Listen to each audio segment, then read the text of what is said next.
اللہ رب العزت کی صفات میں سے رحیم اور کریم ایسی صفات ہیں جن کے باعث بڑے سے بڑا گنہگار بھی اللہ کی جانب پوری امید سے رجوع کرتا ہے کہ میرا رحیم کریم میرے گناہوں کو بخش دے گا۔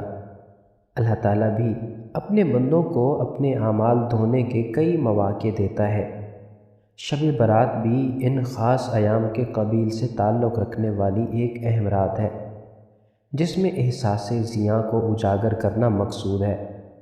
حضرت عائشہ صدیقہ رضی اللہ تعالی عنہ فرماتی ہیں، رسول اکرم صلی اللہ علیہ وسلم کو تمام مہینوں سے زیادہ یہ بات پسند تھی کہ شعبان کے روزے رکھتے رہتے یہاں تک کہ رمضان کا مہینہ آ جاتا۔ کہا جاتا ہے کہ یہ رات کئی خصوصیتوں کی حامل ہوتی ہے۔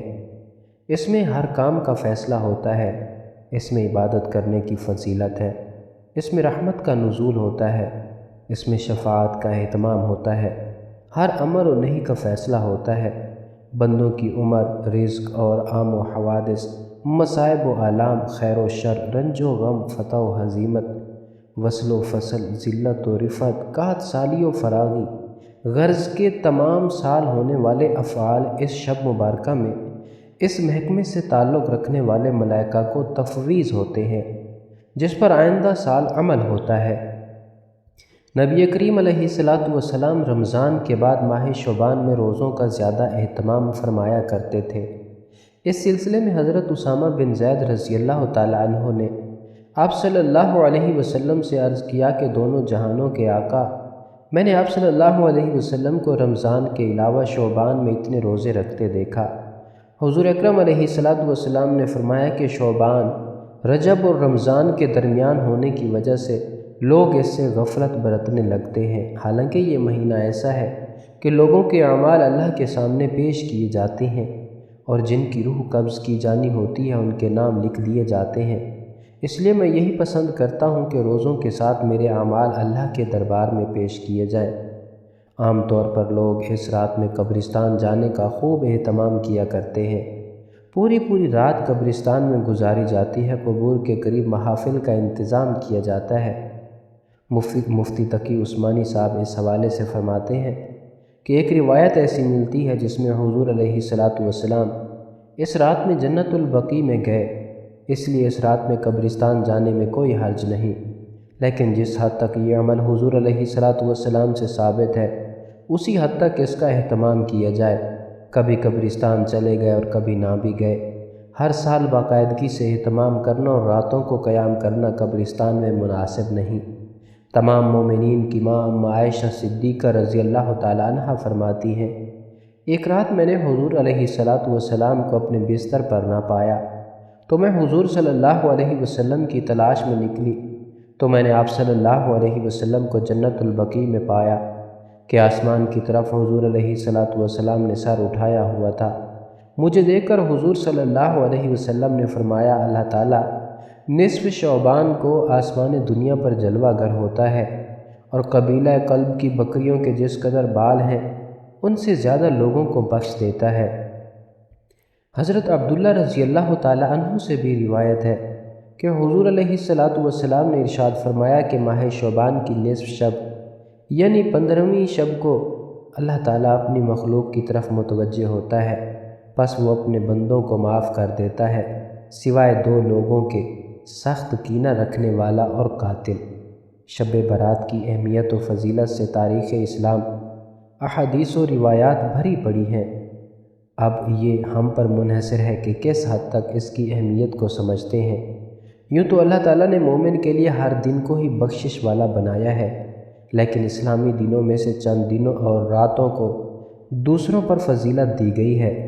اس فضیلت کی وجہ ان دنوں اور راتوں کا دوسرے دن اور راتوں سے منفرد مقام رکھنا ہے۔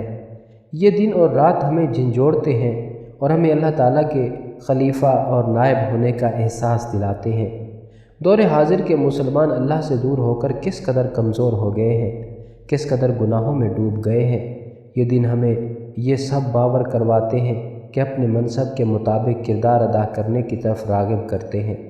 شب برات ہمارے لیے ایک پیغام بھی ہے، کیا خبر اس رات ہمارے دنیا سے رخصت ہونے کا فیصلہ کر لیا گیا ہو۔ ہم خدا کے سامنے کیا منہ لے کر جائیں گے، ہم کس قدر اللہ کے نبی کے بتائے راستے پر چلے، ہم نے کس قدر اللہ تعالیٰ کا نائب ہونے کا حق ادا کیا۔ یہ رات ہمیں پیغام دیتی ہے کہ اس رات اللہ کی یاد میں اشک بار ہوں۔ یہ رات اللہ کے فیوزات کا بحر بے کراں ہے، جس میں غوطہ زن ہو کر اپنے من کو سیراب کیا جا سکے۔ لیکن آج کے دور میں ہم اس کے برعکس اس رات کو پٹاخوں اور آتش بازی جیسے کاموں کی نظر کر دیتے ہیں۔ بعض لوگ اس مقدس رات میں عبادت میں مشغول ہونے کی بجائے، اپنے گناہوں کی اللہ سے توبہ کرنے کی بجائے، آخرت کی فکر کرنے کی بجائے آتش بازی اور دیگر ناجائز کاموں میں مشغول ہو جاتے ہیں، اور اس رات کا تقدس پامال کر کے اپنے لیے جہنم کی آتش خریدتے ہیں۔ آتش بازی کے اس عمل سے نہ صرف لوگوں کی عبادت میں خلل ڈالتے ہیں، بلکہ ایسا کرنے والوں اور ان کے ارد گرد لوگوں کی جان کو بھی خطرہ لاحق ہوتا ہے۔ اس قیمتی رات کو ایسی فضولیات میں ضائع کرنے کی بجائے ہمیں اللہ کے حضور نم آنکھوں کے ساتھ پیش ہونا چاہیے، اپنے گناہوں کی توبہ کرنی چاہیے، ملک و ملت کی ترقی کے لیے دعا کرنے چاہیے۔ اس رات کی اہمیت سمجھ جانے سے ہمیں دنیا و آخرت دونوں کی کامیابی مل سکتی ہے۔ اللہ تعالیٰ کا انسان کو مبعوث کرنے کا مقصد بندگی ہے، مگر ہم اپنے مقصد تخلیق کو دنیاوی مصروفیات اور مادی محبت کی وجہ سے فراموش کر چکے ہیں۔ اسلام کی بنیادی تعلیمات کی طرف عدم توجہ، عبادات، اللہ اور اس کے رسول صلی اللہ علیہ وآلہ وسلم کی محبت بھی ہمارے سینوں سے نکلتی جا رہی ہے۔ لیکن افسوس اس بات کا ہے کہ اپنی اصل کھو دینے اور اپنے مقصد کو بھول جانے کا احساس کبھی ہمارے اندر موجود نہیں۔ احساس کا خاتمہ اور قدر و قیمت سے لا علمی آہستہ آہستہ انسان کو گمراہی کی طرف مائل کرتی چلی جاتی ہے۔ اس صورتحال میں خاص ایام کا انعقاد احساس کو زندہ کرنے کا باعث بنتا ہے، تاکہ احکامات الہیہ کو بجا لایا جائے۔ ہم اگر آج دنیاوی معاملات میں کچھ مخصوص دنوں کو دوسرے دنوں پر زیادہ فوقیت دیتے ہیں، ان دنوں کو تزک و احتشام اور دھوم دھام سے مناتے ہیں، اس کے پس پردہ بھی یہی مقاصد کار فرما ہوتے ہیں۔ اگر ہم یوم مزدور، یوم تکبیر اور یوم پاکستان مناتے ہیں تو محض اس سیلیبریٹ کرنا ہی مقصد نہیں ہوتا، بلکہ وہ ایام ہمیں قربانیوں کی یاد دلاتے ہیں، اپنے مقاصد کو ہمیشہ ذہن میں زندہ رکھنے کے لیے مہم کا کردار ادا کرتے ہیں، بقا اور ترقی کے لیے اپنے کردار کو مزید نکھارنے کو دعوت دیتے ہیں۔ اسی طرح اسلامی دنوں میں سے چند دنوں اور راتوں کو بھی اس لیے فضیلت دی گئی ہے کہ یہ دن اور راتیں دوسرے دن اور راتوں سے منفرد مقام رکھتے ہیں۔ یہ دن اور رات ہمیں جھنجھوڑتے ہیں اور ہمیں اللہ تعالیٰ کے خلیفہ اور نائب ہونے کا احساس دلاتے ہوئے اس منصب کے مطابق کردار ادا کرنے کی طرف راغب کرتے ہیں۔ شب برات بھی ان خاص ایام کے قبیل سے تعلق رکھنے والی ایک اہم رات ہے، جس میں احساس ضیاء کو اجاگر کرنا مقصود ہے، اس لیے کہ قرآن کریم کا الوہی پیغام لعلکم یتذکرون، لعلکم یتفکرون کی صورت میں ہر وقت بلند ہو رہا ہے۔ برات کے معنی ہے نجات، اور شب برات کا معنی ہے گناہوں سے نجات کی رات۔ گناہوں سے نجات توبہ سے ہوتی ہے۔ یہ رات مسلمانوں کے لیے آہ و گریہ و زاری کی رات ہے، رب کریم سے تجدید عہد کی رات ہے، شیطانی خواہشات اور نفس کے خلاف جہاد کی رات ہے۔ یہ رات اللہ تعالیٰ کے حضور اپنے گناہوں سے زیادہ استغفار اور توبہ کی رات ہے۔ اس رات نیک اعمال کرنے کا عہد اور برائیوں سے دور رہنے کا عہد دل پر موجود گناہوں سے زنگ کو ختم کرنے کا موجب بن سکتا ہے۔ اللہ رب العزت نے ارشاد فرمایا، جس کا ترجمہ ہے کہ حامیم، حقیقی معنی اللہ اور رسول صلی اللہ علیہ وسلم میں بہتر جانتے ہیں۔ اس روشن کتاب کی قسم، بے شک ہم نے اسے ایک بابرکت رات میں اتارا ہے، بے شک ہم ڈر سنانے والے ہیں۔ اس رات میں ہر حکمت والے کام کا جدا جدا فیصلہ کر دیا جاتا ہے۔ امام بہیقی نے حضرت عائشہ صدیقہ رضی اللہ تعالی عنہا سے روایت کیا ہے کہ رسول کریم صلی اللہ علیہ وسلم نے رات کو اٹھ کر نماز پڑھی اور بہت طویل سجدہ کیا، حتیٰ کہ مجھے گمان ہوا کہ آپ کا انتقال ہو گیا ہے۔ میں اٹھی اور آپ کے پائے اقدس کو یعنی انگوٹھا ہلایا اور ہلایا تو پھر میں لوٹ آئی۔ جب آپ نے سجدے سے سر اٹھایا اور نماز تمام کی تو فرمایا، اے عائشہ، اے حمیرہ، کیا تم کو یہ گمان ہو گیا تھا کہ نبی علیہ الصلاۃ والسلام نے تم سے زیادتی کی ہے؟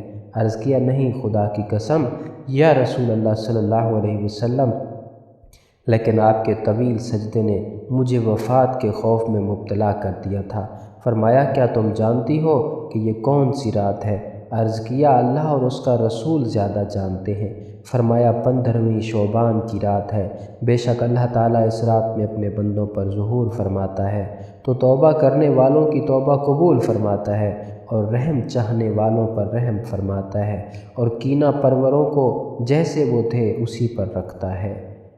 شعب الایمان میں ہے۔ ناظرین گرامی، خلاصہ کلام یہ ہے کہ شب برات اللہ تعالیٰ کی نافرمانی اور اسلام کے اصولوں سے عاری لوگوں کے خلاف ایک نکارہ ہے، جس میں باور کرایا جاتا ہے کہ یہ یاس اور قنوطیت تمہارے کیے ہوئے اعمال کی بنا پر ہے۔ اس رات اپنے اعمال کی اصلاح کی طرف ترغیب دی جا رہی ہے۔